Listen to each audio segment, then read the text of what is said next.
All right. Hello, everybody. We are again today with everybody who is watching us Revenue Architecture webinar series between RevBrains and Winning by Design, an amazing partnership that we've had both companies. It's one of the last episodes actually that we are having on this Revenue Architecture series. As you can see on the title, today we are going to be talking about crafting a customer journey that embodies the main revenue architecture principles. So everything that we've discussed so far around the bow tie model, around different revenue architecture models. Today with my guests, we're going to decide and discuss actually how really those principles can be integrated in our entire customer journey. I have the pleasure to have Digi from Winning by Design today. Hi, Digi. Hi, George. So thank you for having me. Sure, it's my pleasure, and looking forward to this conversation in the next 35 minutes. I know you're a revenue architect at Winning by Design, a part of the European team. Maybe you can share a few words about yourself, and directly after that we can dive into the topic. Yes, of course. So I've been with Winning by Design for 2.5 years now, a little bit more than 2.5 years as a growth revenue architecture. Prior to that, I had different roles. I have been CRO, have been VP of sales, and different levels of sales in the sales organization, managing sometimes the full customer journey that we're going to be talking about today.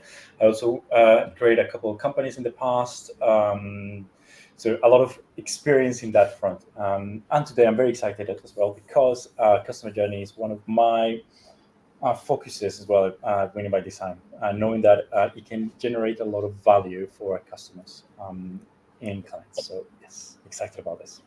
Right. Yeah. Thanks a lot. Thanks a lot for this introduction. I think customer journey management, customer journey mapping, this is something that a lot of companies really want to have very well mapped. From my experience, not a lot of companies really have it in best shape. Some companies don't even have it, but maybe you can share, like from your experience, what's, I don't know, maybe the percentage, or what's like how many companies do you think, or like from your observations, really have a well-nailed customer journey map?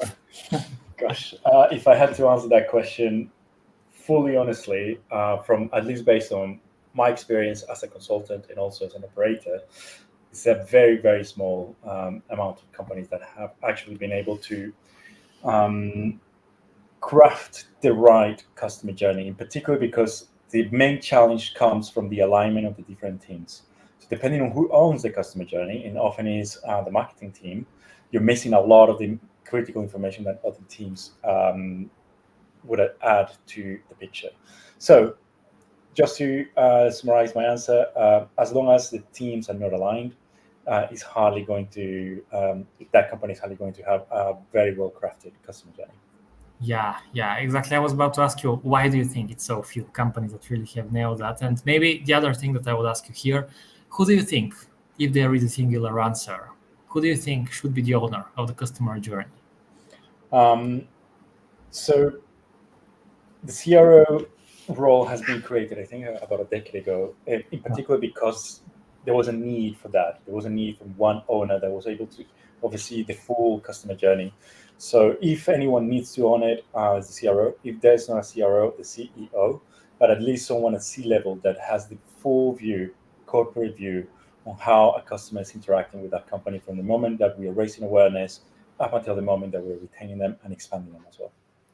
Right, and I think the other thing maybe that we can mention here is that also, yes, there should be a senior leader, C-level leader that's leading the initiative around customer journey management, customer journey mapping, and also it's their responsibility and the entire company's leadership responsibility to make sure really every leader in go-to-market and every person in go-to-market organization understands why it's so important the journey to be singular.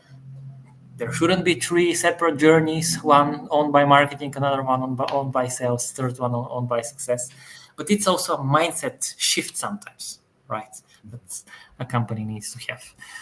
So yeah, very, very interesting. I know that you've prepared a lot of slides to share some tips, tricks, insights. So maybe let's start with that, and after that we can have also more free conversation. Perfect, let's do it. Let me bring the slides.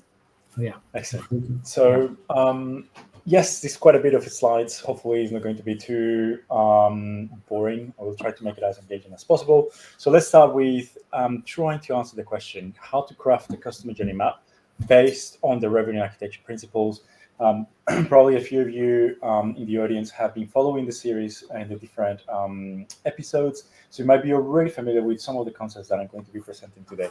Hopefully, I will be able to bring them together and make it even more clear for you to understand how to actually leverage those principles.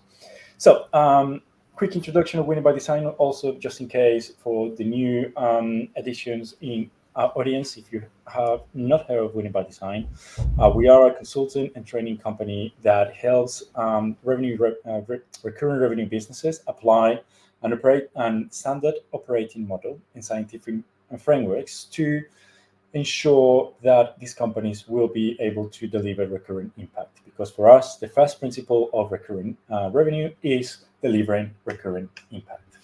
And we are going to be talking about that in a minute. But just for you to know, that's how we operate, and that's our biggest differentiators, because we are helping with standard operating models and scientific frameworks.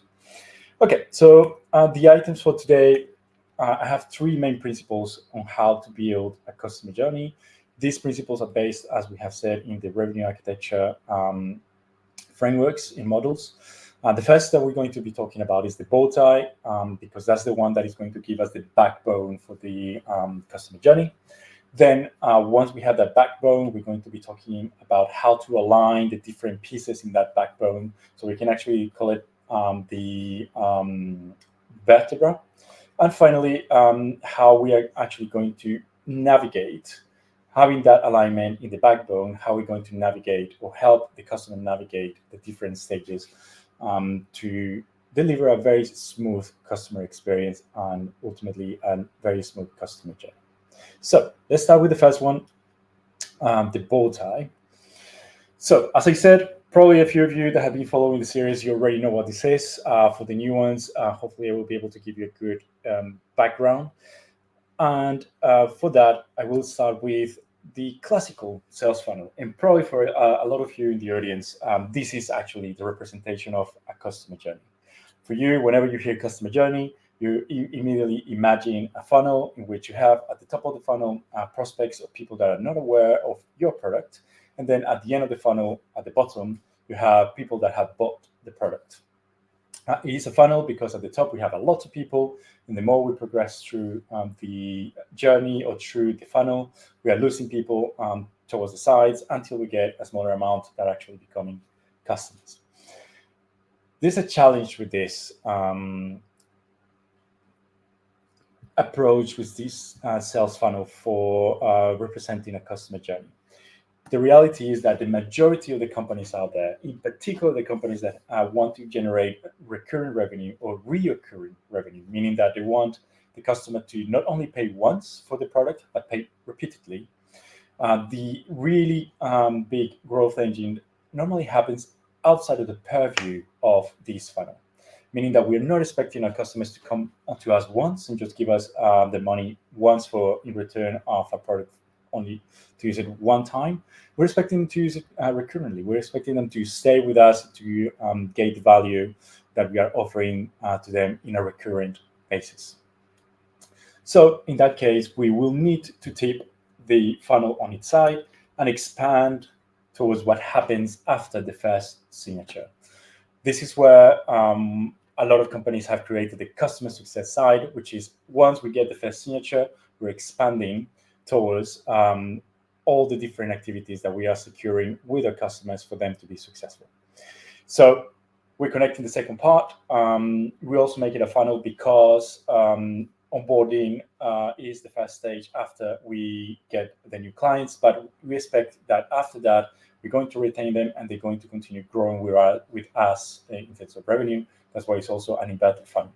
And as you can see, if we put two funnels together, they very beautifully represent a bow tie. And that's what we call it, the bow tie. As you can see as well, we have not left behind the classical sales funnel. So the left side of the bow tie still has awareness, education, and selection. And now we're connecting with the right side of the bow tie that is specifying what happens after the first signature, which is onboarding, retention, and expansion. So, connecting the dots now, what we understand as a customer journey based on the principles of revenue architecture is mapping this bow tie for the full interactions that we're going to have with our customers. Meaning that we're not going to stop at the first moment that they sign with us and they give us or they pay for the product for the first time. We're going to expand that to have the purview of what happens after, meaning that we're going to take into account the lifetime value of each of our customers. As I said previously, this bow tie or this customer journey based on the revenue architecture principles have 6 phases. It has awareness, education, selection, onboarding, retention, and expansion. Now, this is the ideal scenario. This is what we normally should expect to have. A beautiful bow tie that is very well and smooth whenever we are navigating the different stages. But the reality is very, very different. Normally, what we see in the majority of the companies that we work with, Winning by Design, that when they come to us, they come with something that looks very similar to what we have on the screen. Meaning that we have a team in marketing that is doing their own thing. Then we have a team in sales or sales development that is doing their own thing as well. Then they pass the customer to sales that is doing their own thing, and then so on and so forth. It's very disjointed. And if you are the customer that is experiencing this journey, you just get lost. Sometimes you need to repeat yourself when you're talking to sales, then you talk to customer success. You need to say the same things that you've already told to one of their colleagues. Even when you are talking to an SDR and then you go to a sales account executive, and you need to repeat yourself, you have to answer the same questions. Another classical example of this is, for example, when you hear customer success saying sales is not signing the right clients, meaning that customer success is experiencing a lot of churn, even though sales is being very successful at acquiring new customers, but they are acquiring the wrong kind of customers because they're going to churn in the first year. And it seems like it's customer success that is not being successful, but in reality is a problem that is happening on the left side of the bow tie because we are focusing on the wrong ideal customer profile. There's other examples like this, but I imagine a lot of you in the audience have experienced or are experiencing this right now because it's a very common challenge in most of the companies out there in which the go-to-market teams are not communicating with each other. So the natural question is, how can we actually break these silos and ensure a cohesive customer journey? How can we actually align and go back to that beautiful bow tie that we presented before? Well, the answer is impact. The best way for you to align all the different go-to-market teams and to be able to provide a very smooth customer journey is if everyone in those teams is thinking about impact. And let me just tell you what I mean by impact, because it might sound a bit abstract at this point. If we see on the screen the blue line, that's a representation of how we're going to navigate the customer journey. And as you can see, we are focusing on impact.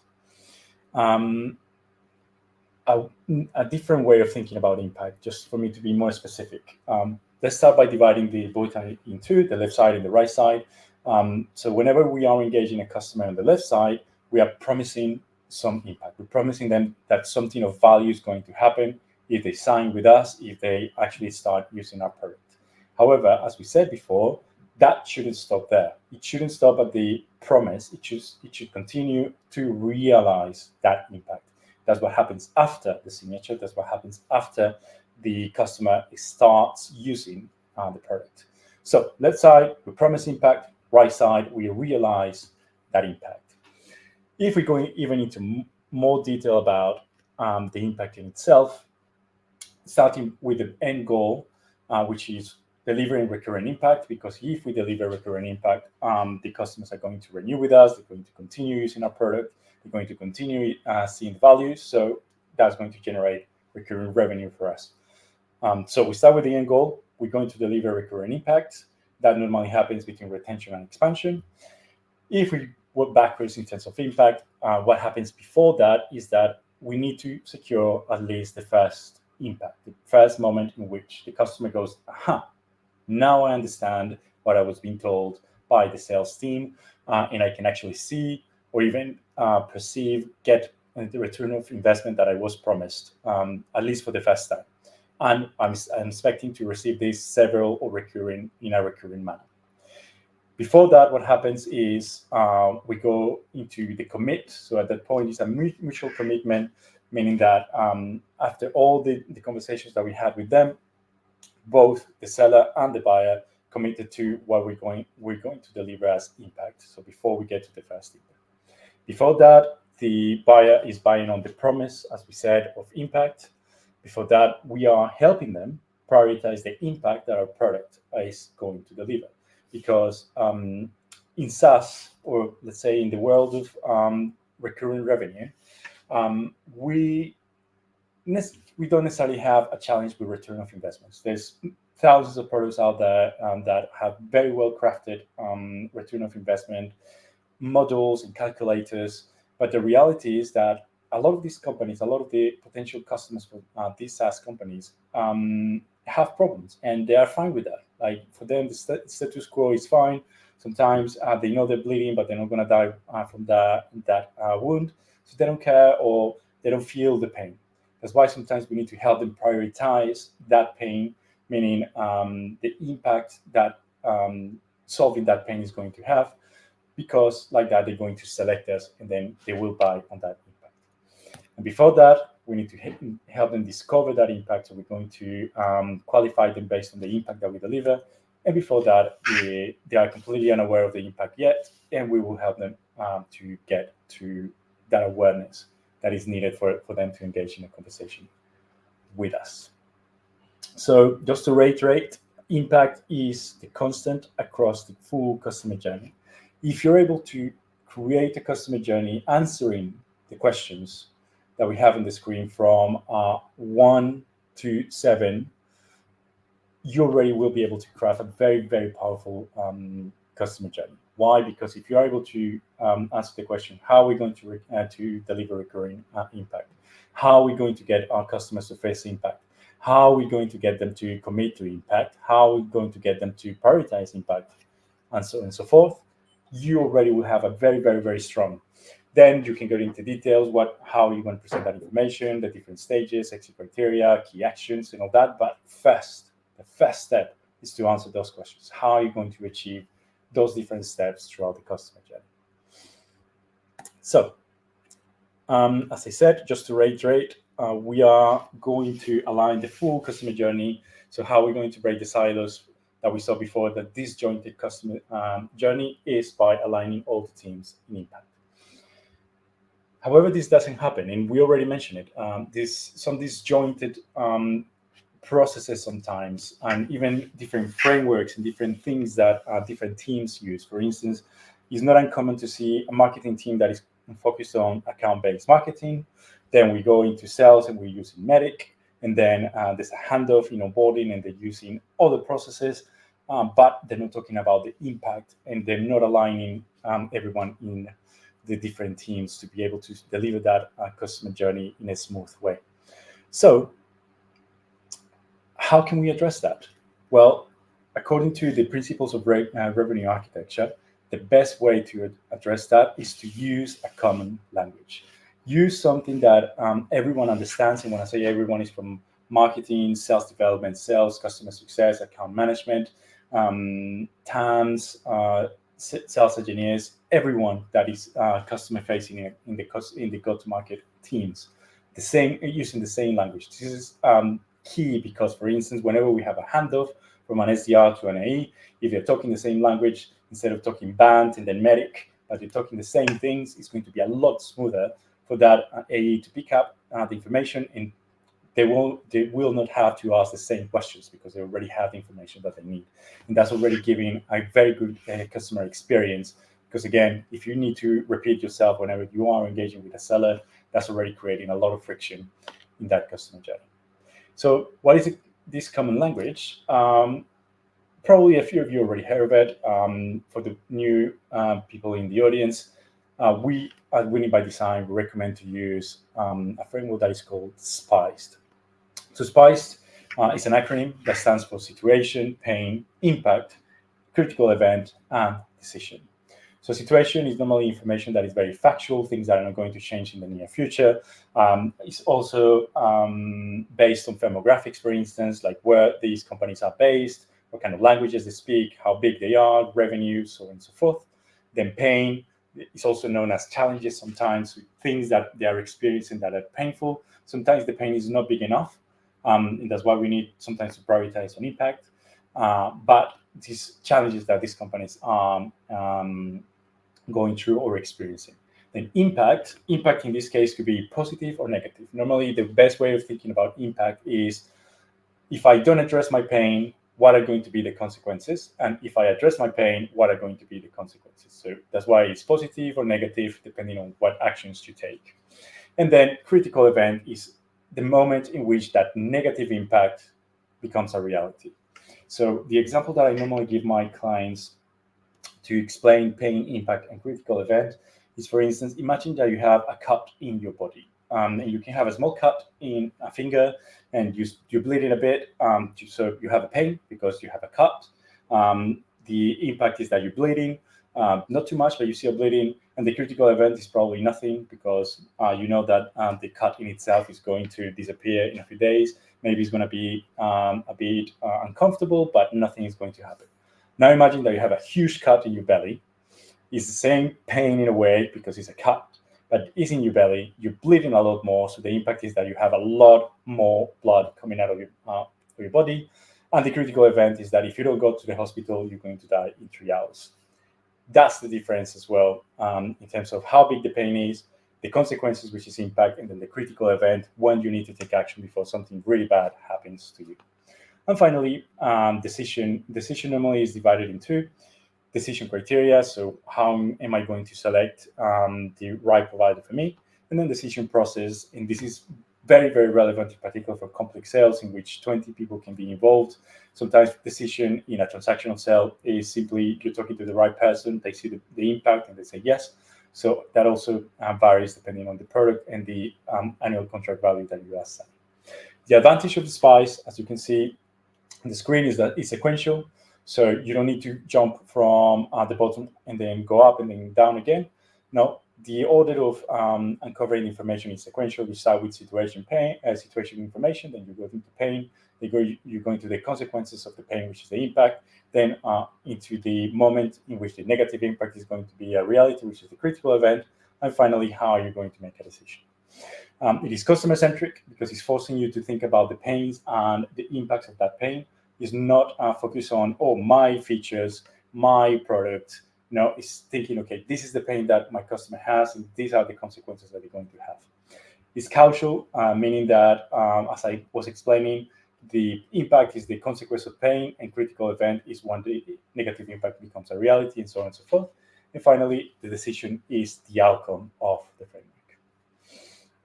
So if we do this, if we use this framework as the common language, then we'll be able to map in the different stages of the customer journey map based on SPICE, meaning that, for instance, marketing campaigns can be based on SPI. So they can say, okay, the S is going to help us know the demographics that we are targeting. We're going to target this pain, and the call to action is going to be the impact. Similarly, sales development, they can uncover the full SPICE before they hand it over to sales, and sales is going to communicate the full SPICE to customer success, so they are able to do successful onboarding, and so on and so forth. So just to summarize, the three main things that I want you to take home today is first, in particular for the people that still are relating a customer journey with the classical sales funnel, is to expand that view. I'm not telling you to forget the sales funnel. On the contrary, I'm telling you to expand it, to remember that there's very important things in actions and activities that happen after the first signature. So expand that, make the funnel become a bow tie. Once you have the bow tie, align everyone on impact, starting with the end goal in mind, which is securing recurring impact, because that is going to secure us recurring revenue. And finally, implement a framework like SPICE, which is a common language for everyone to speak whenever they are talking about a client and relaying to the next stage of the customer journey. with that, thank you very much. And I will go back to you, George, in case there's any questions. Right. Great. Thanks a lot, DJ. That was super insightful. While I was listening to you, I was also thinking maybe right now, after your presentation, we can try together with you to come up with something like top 3, for example, of the most common like mistakes we are seeing when companies are creating customer journey maps. Because I think if we even classify those as like top mistakes, it's even going to ring a bell even more in people's minds, right? Because maybe some people will say, okay, I've been doing that, right? And maybe that's not the best way to do it. Although you've mentioned some of the mistakes already, right? Focusing just on the left part, for example, of the journey, not focusing on impact, because like some of the journeys that I've seen are so focused sometimes on internal activities, right? Not just thinking about the customer. Not that you don't need to have the internal activities, of course, but just there is some level of prioritization. So what would you say? Yes. Well, yes. If I had to say the top 3, I think you touched top 2, and then I will add a third one. Yeah. But the first one is having the wrong owner for the customer journey. And as I said, the majority of the time we see marketing owning it, and marketing also has a KPI, which is generating leads. So they're not going to focus on what happens after. They just want to generate the right kind of lead.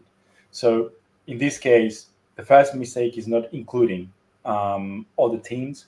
And even more than that, because sometimes you can see sales in that creation. Sometimes you don't, or these companies don't include customer success. And ultimately, that's why I presented the way I presented, meaning starting with the end goal, which is start with the clients that are going to secure you a profitable recurring revenue. Because sometimes you have this idea of ICP, our ICP is this and this and this, and you try to force it, but the data is telling you no. The actual ICP, the one that is going to stay with you, the one that is going to renew, the one that is going to expand, is this other one. So start from there. Customer success is going to have that information, and then you build backwards towards the increase in awareness. So that's the first one, marketing or the wrong owner of the customer journey. The second one is, you mentioned it as well, not being customer centric, meaning that sometimes we are so focused on what we're doing. Sometimes we're so focused on our product, or even sometimes we're so focused on the competition that we try to force the way we want to sell.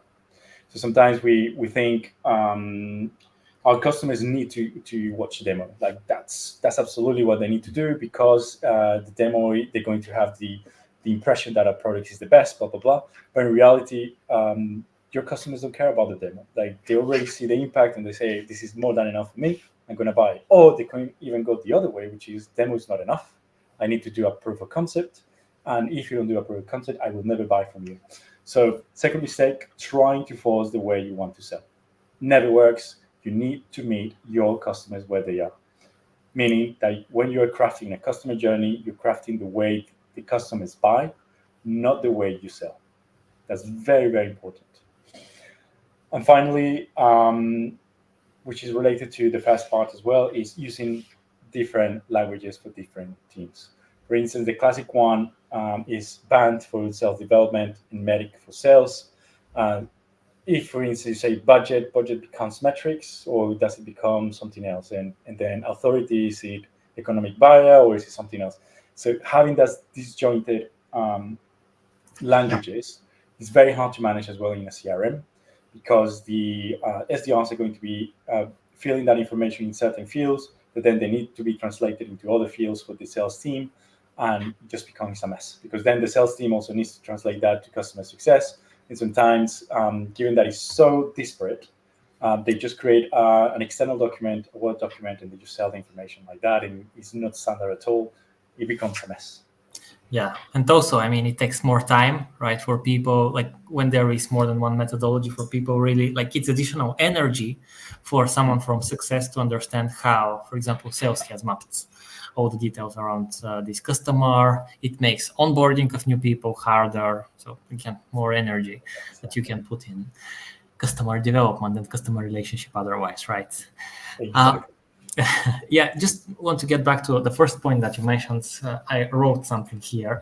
You mentioned the ownership of the customer journey, right? It's very important who is owning the customer journey. And in my practice, sometimes I'm seeing sales leaders that are very rigid on who should own not only the customer journey, but also topics such as personas, which also once upon a time was more in the realm of marketing. And wanted to ask you, I know there is maybe not a single answer, but maybe you can recommend something. When you have such kind of a sales leader who is so much, let's say, rigid that that's not their responsibility, how do you kind of prove, how do you explain what's like the best way that right now, 2024, the best way the customer journey should be developed? How do you prove that to such kind of a leader? Yes. So the short answer, because I have this question as well with my clients, is I recommend them to take the revenue architecture course because they need, like some leaders, in particular the leaders that come from hardware sales or license sales, so software sold as perpetual software, they have a different framework in their minds, a framework that used to work really well, but doesn't necessarily work with, for instance, SaaS, when we are trying to get that recurring revenue. So it's the same shift as going from CapEx to OpEx. So we recommend them to take the revenue architecture course because that's going to help them understand the dynamics of the full system. So because if they're coming from hardware or perpetual software sales, the left side of the bow tie, which is the funnel, is completely valid because all they want is the clients to buy once and they don't care anymore. But if now they are involved in a company that has recurring revenue as the main goal, they need to be aware what happens after, because they need to know if, for instance, we're talking about sales leader that is only the owner of sales, they need to know that their actions have consequences down the line. As I said before, for instance, the classic example of sales is selling a lot, but it's selling a lot to the wrong customers. That's going to generate churn. The churn means that sales need to fill the bucket again. So they need to fill up what is churning on top of what they need to be new in order to continue growing. So they need to understand that their actions have consequences down the line as well. Right. Okay, perfect. Maybe a little bit going beyond the current topic that we are discussing, but interested to hear your opinion on that.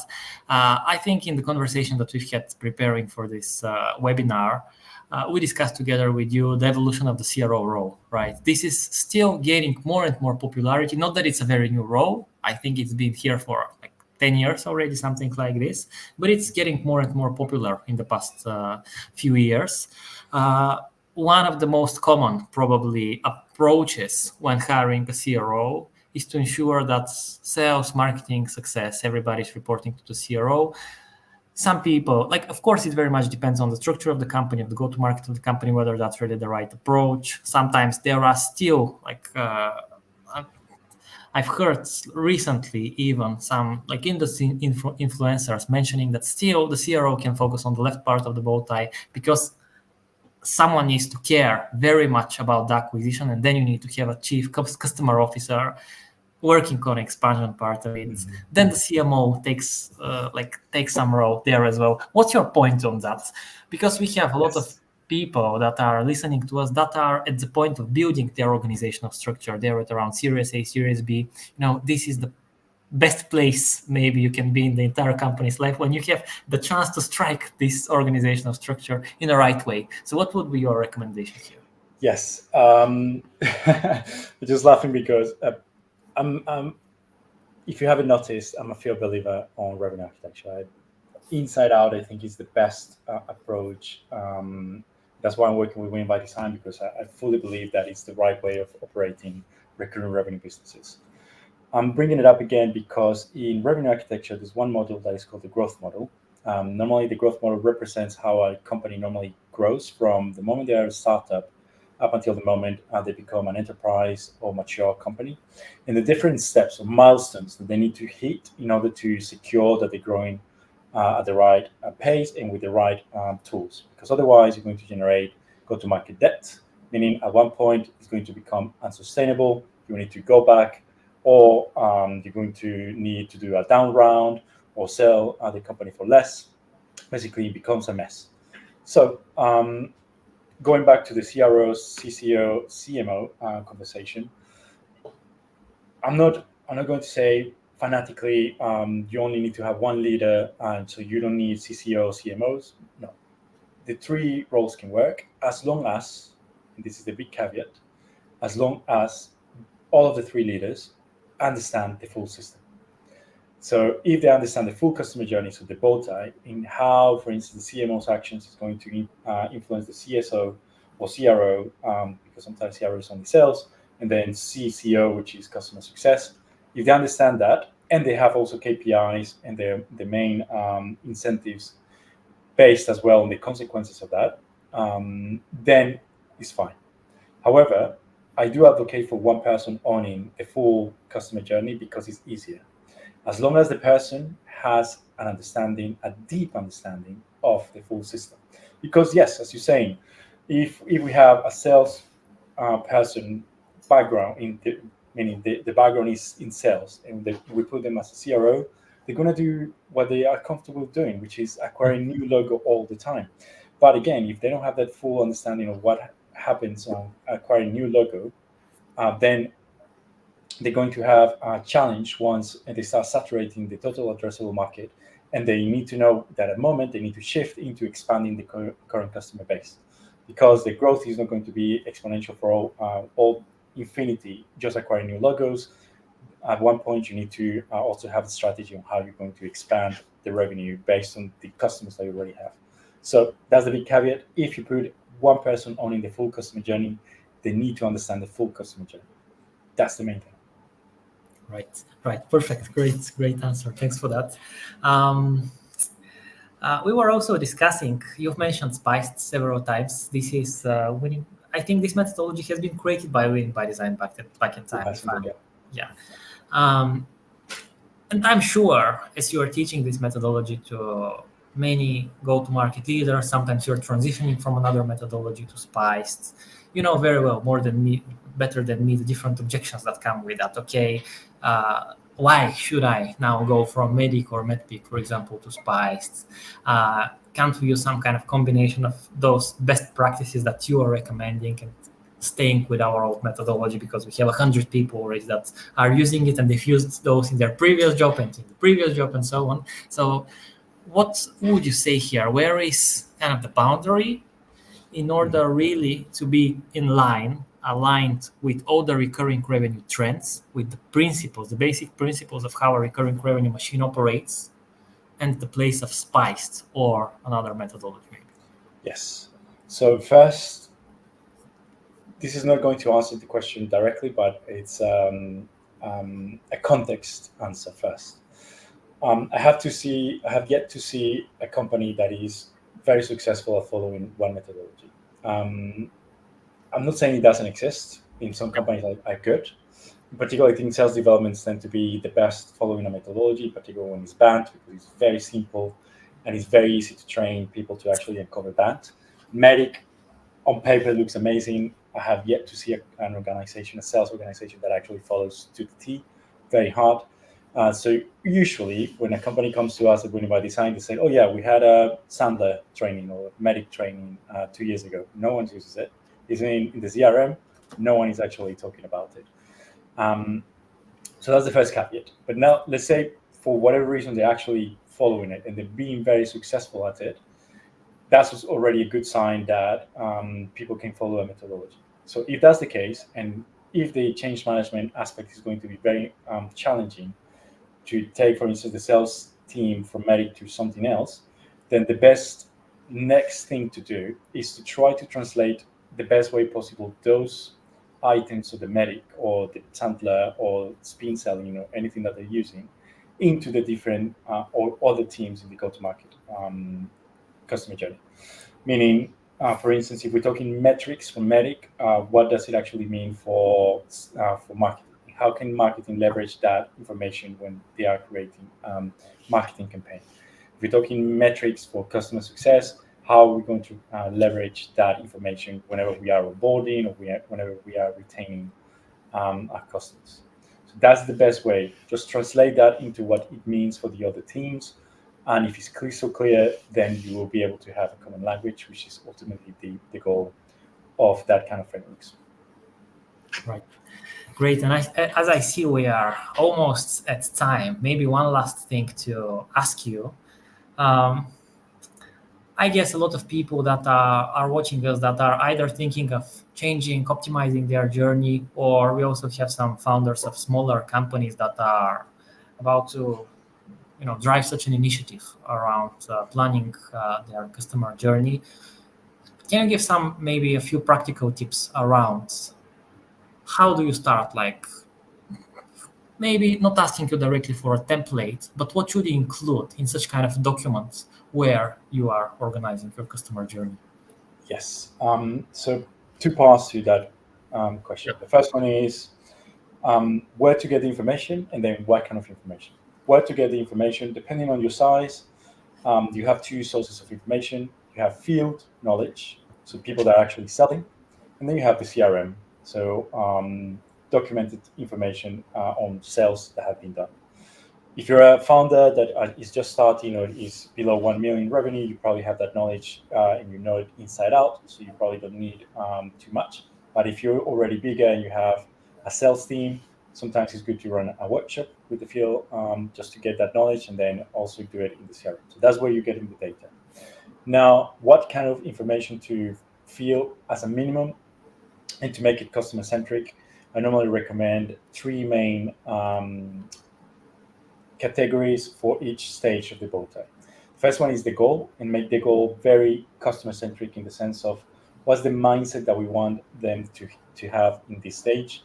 It's based on the impact phrases that I had before on the screen. For instance, how we're going to secure recurring revenue, recurring impact, how we're going to help them prioritize on impact, and so on and so forth. The second one is key actions. In key actions, normally you should be very, very strict on saying maximum 5 to 7, because again, the idea is to be very high level, but also very succinct. So it's not like this is how you create an opportunity in the CRM, you click here and there. That's not a key action. A key action is we are going to uncover this amount of spiced information in this stage. And finally, the exit criteria, meaning the milestones that we need to achieve together with the prospect or the customer before we can move to the next stage. For instance, raising awareness tends to be the prospect has accumulated 100 points in our lead scoring system, so now they're ready to move to the next stage. Those three, if you have those three based on also on what I did before in terms of recurring impact, first impact, buying on impact, so on and so forth, you will have a very strong customer journey. Great. I think that's a great ending because it was very practical. I think we said many things actually today that were very practical and people can directly implement and apply in their go-to-market engines. For the people that are going to watch this episode, this is a recording. If you have any questions, leave those. If you're watching on LinkedIn or also on YouTube, just leave those in the comments. We are watching the comments, so we'll make sure to answer anything.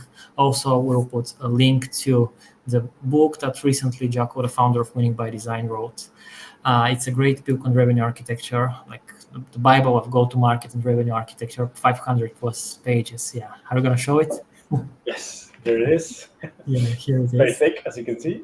Yeah, by the way, I was speaking with Jaco when we were having a session with him, like after we ended, and I asked him, okay, you were showing some things from the book that I don't have, like I don't have in my book, and he said, yeah, because that's updated. Like, which version of it do you have? But I said, like, didn't you publish this book like less than half a year ago? He said, yeah, but it's like software. It's like software. We're updating it constantly. So. Yes, yeah. And I experienced that firsthand as well internally. We get new chapters every time or new information in every chapter every time. And it's great because we are at the frontier of the knowledge that is being generated. So yes, I agree with that.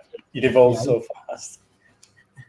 Yeah, I mean, if you get the book right now, you'll get all the latest content and trends, and also the revenue architecture course by Winning by Design, a great course. So yeah, would recommend to everybody. Thanks to everybody who watched us. Thanks, DG, a lot for preparing the slides, for all the tips that you gave to our audience. And to everybody who was watching us, again, thanks for being with us. There is another episode that will be coming up in the next few weeks. Stay tuned. And again, thanks everybody. Speak soon.